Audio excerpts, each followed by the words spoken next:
Minsan, akala natin ay kilala na natin ang sarili natin. Base sa kung sino ang pamilya natin. Base sa kung paano tayo pinalaki. At madalas ay naniniwala tayo na kahit maraming pagkakamali ang magulang natin ay inaakala nating kilalang kilala na natin sila. Kaya naman kapag dumating ang pagkakataon na malalaman natin na may tinatago palang magulang natin, parang naapektuhan ang pagkakakilala natin sa kanila at sa ating sarili.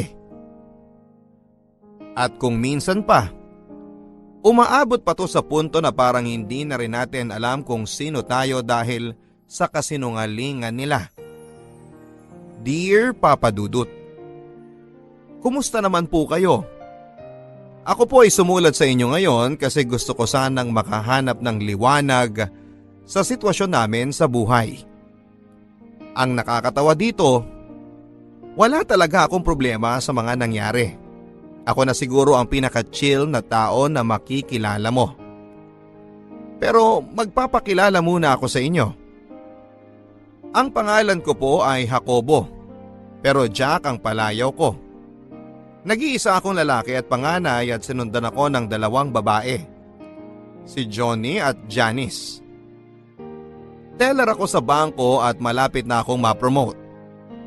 At kahit maganda ang trabaho at hindi naman ako pangit, at may kisig naman ako ay single pa rin ako, Papa Dudut.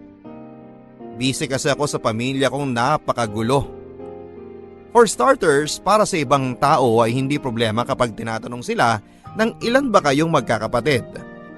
Ako medyo napapalunok. Bakit kamo?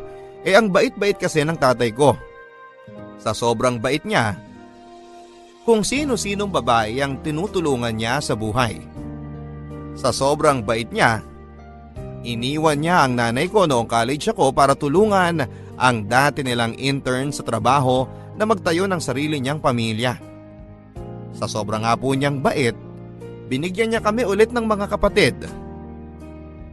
Ang tatay ko kasi ay isang sales representative sa isang malaking pharmaceutical company. Magaling siyang salesman kasi malambing siya at kung tutuusin ay hindi man kagwapuhan ang angka namin, makisig kaming tingnan. Hindi kami tabain ng pamilya at bukod pa doon ay medyo pinagpala talaga ng mga lalaki sa pamilya namin sa paraan na talagang nakakapagpasaya.